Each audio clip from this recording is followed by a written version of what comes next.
गरुडगमन तव चरणकमलमिह मनसि लसतु मम नित्यम् गरुडगमन तव चरणकमलमिह मनसि लसतु मम नित्यम् मनसि लसतु मम नित्यम्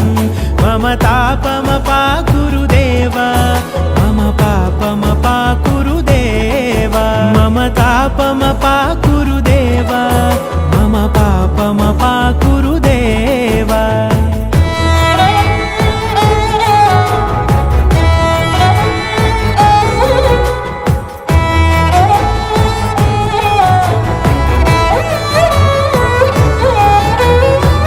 जनयन विधिनमुचिहरण मुख विबुध विनुत पद पद्मा जलजनयन विधिनमुचिहरण मुख विबुध विनुत पद पद्मा विबुध विनुत पद पद्मा।